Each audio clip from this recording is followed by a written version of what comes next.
So yun, good day guys. For our topic for today is Gauss Seidel iteration calculator techniques. Guys, itong example natin dito is galing sa video ni Boss Gian.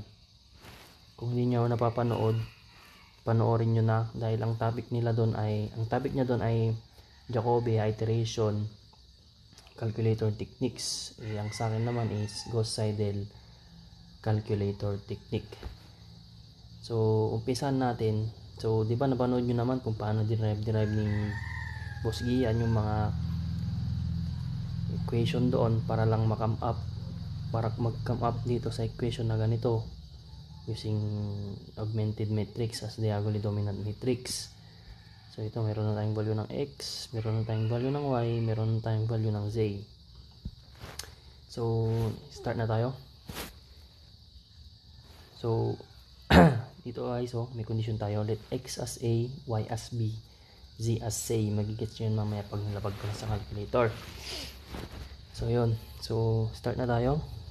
Unang gagawin is input nyo lang sa calculator. Alpha a, alpha semicolon, alpha b, alpha c semicolon, alpha c, alpha semicolon, alpha a. Ngayon, alpha equal, maglalagay na tayo ng value which is value ng x. So dito guys, di ba may y, may z, diba? Gagamitin natin to guys. So input natin. So 1 minus 3 alpha b plus 5 alpha c all over 12. Alpha e semicolon, alpha b. Next is alpha b, alpha equal. Ngayon ilalagay natin ang value ng y dito sa value ng b. 28, wait lang, sige, tama 28 minus alpha a minus 3 alpha c all over 5. Next man, semicolon ulit, alpha c, alpha equal, lagay natin yung value ng z kasi nga let z as c. Yan, so 76 minus 3 alpha a minus 7 alpha b all over 13. So ito na.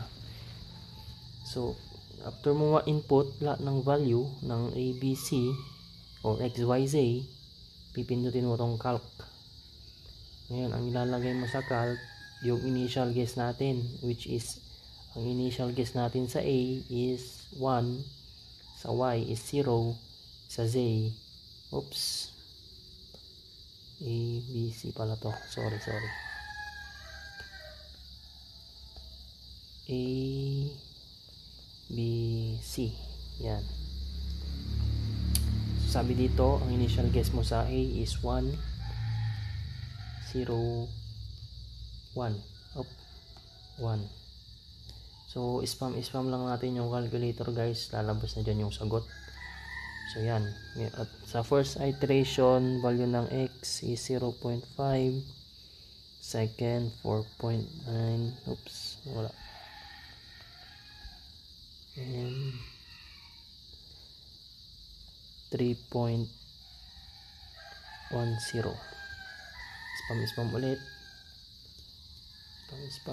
spam, lalabas ulit. Yan, sagot ulit yan. So, yan, sa second iteration, yan ang sagot natin. So 3.715, 72, 3.81. So spam ulit. So para sa ating third iteration, meron na tayong value 0.74, 3.16, 3.98. So spam lang guys, lalabas na lahat yung sagot. So 0.95, 3.03, 3.99. So magiging 4 na yan. So spam so 0.99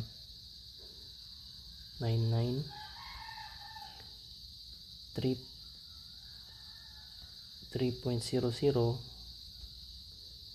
then 4.00. Malapit na guys. So for our 6 iteration, piling ko siya abot na ng 7 eh. Lagyan na natin. Spam lang. Yan, 0.999. Ibig sabihin 1.00 na yan. 3.00 4.00. Diba ang condition guys, kapag iteration, kailangan mag-come up ka sa magkasunod na iteration. Dapat pareho sila ng value para malaman na yun na yung sagot. So spam lang natin ulit. Yun, lalabas na. Yan na yun, sagot. 1.00 3.00 4.00. So yan guys, napalabas na natin. So therefore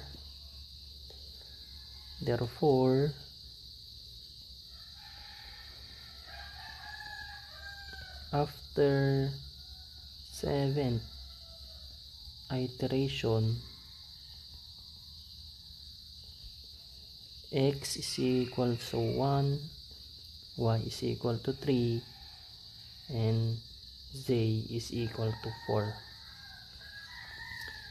So napansin nyo guys, sa Jacobi iteration sa video na ginawa ni Gian, umabot siya ng 10 iteration. Kaya mas maganda ang maganda sa Gauss-Seidel iteration ay mas maikli yung iteration na gagawin mo compare sa Jacobi iteration.